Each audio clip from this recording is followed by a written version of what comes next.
салому алейкум ва кулли тамошобинон ва ба ҳар як нафаре ки видеои моро аввал тамошо карда истодааст. Бародаро, пеш аз барномаро сар кардан як эълон камтарак ба хотири нафароне ки мехоҳам блогериро умуман ёд гиранд айнол пурра карда ва ҳозир мада дар кора 25 нафар мешавад то 30 нафара мо қабул мекунем, яъне ки 25-30 нафара метавонем ки мо дарси иловагӣ бидем, барои ки бисёри баъд моро навистесан чизое ки мо успед намекунем. Масалан чихеле ки дидесен шумо, мо дар муддати як ҳафта, масалан аз сабабе ки дастгирӣ камтар камай, муддати як ҳафтада як видео партесем да канал.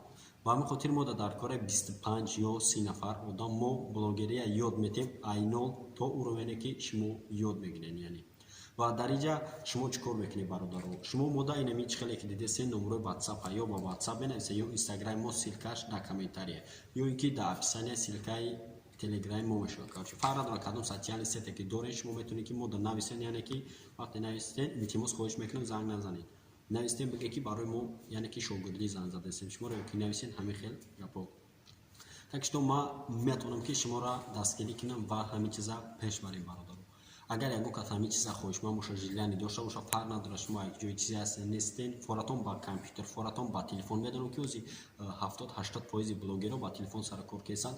Ай программаро худам ҳама чизора худам таъин мекунам, яъне ки дастрас мекунам барои шумо. Яъне ки як группа мекунем ҳамаон як ҷо ва ма дарсҳоро ба тариқи онлайн, фарқ надорад дар кадом давлате бошед, дар ҷое бошед набошед, метавонам ки шуморо яъне ки таъмин кунам ба ҳамаи чизои мактаби блогерӣ.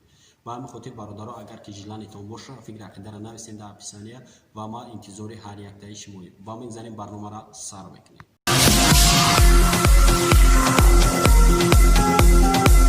бародаро, ҳозир мо барои шуморо нишон метиҳем, яъне ки чӣ хел шумо вақте ки дабовид мекунед видеои шумо ба качествене, вале мутаассифона дигарҳо бе качествени тамошо мекунанд. Яъне ки дар шуморо мешава ҳамин хел ҳолатҳо, сабаби дар чӣ мешава ва чӣ хел шумо бояд ира, яъне ки вақте ки шумо дабовид мекунед дигарҳо мегӯянд ки качествои форматон пастай ё ин ки хираи видеотон. Ба ҳамин хотир и сабабҳо и мешава ай тарафи, яъне ки агар мегабайти шумо кам боша ё ин ки скорси интернети шумо сус боша, ай ҳамин тараф яъне ки качествои шумо паст мешава ба 141, яъне ки скорост мегабайт, яъне ки вақте ки мегабайт шумо ки кам боша ё ки скорси интернетон, шумо видеоро хира тамошо мекунед ё ки ай шуморо дигарро тамошо мекунад. Лекин шумо мутаассифона видеотонро баланд, яъне ки ба качествои баланд чӣ мекунед. Ва ҳозир ман шуморо ба сабти экран пурра нишон медиҳам ки чӣ хел шумо метавонед ки ами фарқ надорад ай кадоми канале ки набоша, ё шумо тамошо мекунед ё ки видеои шуморо дигар кас тамошо мекунад, чӣ хел шумо нишон бидем ки видеои шумо ба качество боша. Бародаро, мегзарем, хоҳиш мекунем бо диққат тамошо кунем ва фикри ақидаро ҳатман дар комментария менависед. Масалан, дар ҳолате ки ин видеоро шумо аллакай ҳуй карден дар YouTube, качествои шумо тоза ва ё ки ҷазир фарқ надорад, мешиқем боло 3 нуқтара ва качество ауто нависаги. ҳозир чӣ хеле дидесен, ай мо 480 R мондаги. Ин агар дар ҳолате ки шумо вақте дигарҳо мегӯянд ки шуморо качествотон паста 144 R мешавад. Ина чӣ хеле дидем уже качество пасти. Яъне ки ана мехел загрузка мера, уже шуморо ба качествои паст нишон медиҳад видеотона. Ана ба хотир амие ки шумо дигарҳо масалан бигӯянд ки качествотонро баланд тамошо кунем ё ки шумо ай дигарҳоро ба качествои баланд, бо мечиқи 3 нуқта качестворо интихоб мекунем. Последниш чанде боша, ай мози 720 R каги буҷа мешава 1080. фарқ надорад, уҷа зависид ай качествое ки шумо мепартиен дар каналтон мекунад, ай ҳама последниш качествои баланд мешава. ва чӣ хеле ки диде уже видео качествоаш бо тозатару хубтар шид назар ба пешина. яъне ки ҳами качествои шумо чӣ хеле ки ворид кардаген ҳамон хеле. як бор дига нишон метавонем 3 нуқта ва мечиқем 144 R. чӣ хеле ки дидесен чанд формат дора. ин 144 R нигоҳ ки чӣ хел качество мепара качествоаш. диден уже аллакай маълуме ки хира шудагие. ва бо як бор дига тоза мекунем бинен. мечиқем 720 R. баъд загрузка мерава. Масалан и яъне ки загрузка чӣ ҳолата бозӣ мекунад. ҳозир вақте ки шуморо ин скоростон суста ё мечаспа ютубтон, баъд качествои паст меша загрузка мерава. ина диден уже аллакай качество боз баланд шид.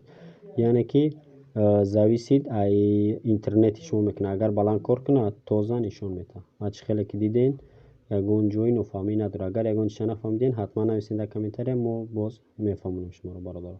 так што ин қадар кор дорад, нест мушкилӣ.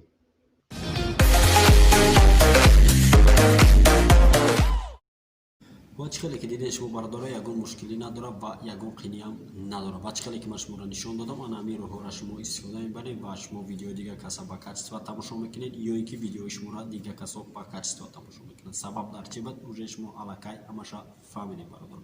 Ё ин ки агар ягон чизро нафаҳмидед, ягон настройкаи телефонои шумо дигар хел боша, яъне ки дар дигар ҷо боша, ҳатман дар комментария нависед, мо ба саволои шумо ҷавоб медиҳем. Ё ки ба инстаграми мо даромадан нависед. Чӣ саволе доред, умуман аз кадом сабабе ки набоша ё ки аз дигар саволое ки шумо доред, метавонед ки дар комментарияи мо ё ки дар инстаграми мо даромада нависед бародаро. Ё ки касе телеграм дорад, фармодар силкаи телеграм описаниеда меша, метавонед ки через телеграмам бидуроед нависед саволотро бародаро. Ва агар ки чиқали ки мо дар аввал қайд кардем, яъне ки мехоҳед ки блогер ша ё ки реални одаме ки мехоҳад барои блогерӣ расход кунад. Яъне ки ман намегӯям суми баланд расход кунед. Яъне ки ягон чиз берасход качество намедад. Яъне ки ман шуморо чӣ намуд шумо блогер мешавед, мехоҳед худтонро показывать кунед ё ин ки мехоҳед шумо просто показывать накунед ва дигар чизҳоро озвучка ё дигарро кунед. Ва ман сабаби безавторски прав нақапидани дигар видеоҳоро ман метавонам ки шумо бафаҳмонед. Умуман кулли блогерия барои шуморо меомӯзам. Так что и ҳамаша ҳар якта шумо вобастагӣ дорад бародаро, зинда ва сарбаланд бошед, видеоро падалид сакнед, чӣ қадаре ки метавонед кадоме ки блогер дӯстои наздик фарқ надора, умуман блогерое ки шумо мешиносед ҳам хел камбудӣ дора, ё ки дар комментария шумо менависед ки ҳам хеле чизо ё ки ягон савол менависад, ҳатман канали моро тавсия бидем ва иншоаллоҳ ки мо бо шумо бародаро дастгирӣ чӣ қадаре ки шумо дастгирӣ кунем, мо пастар раста мекунем ки ҳамон қадар тезтар видеомона бирорем бародаро. Ба ҳамин хотир фаромӯш намекунем видеода лайк бимонем, агар обуна шудагӣ набошед дар канал обуна мешавем ва жад мекунем видеои оянда. Удачи. Друг с паранормальными явлениями.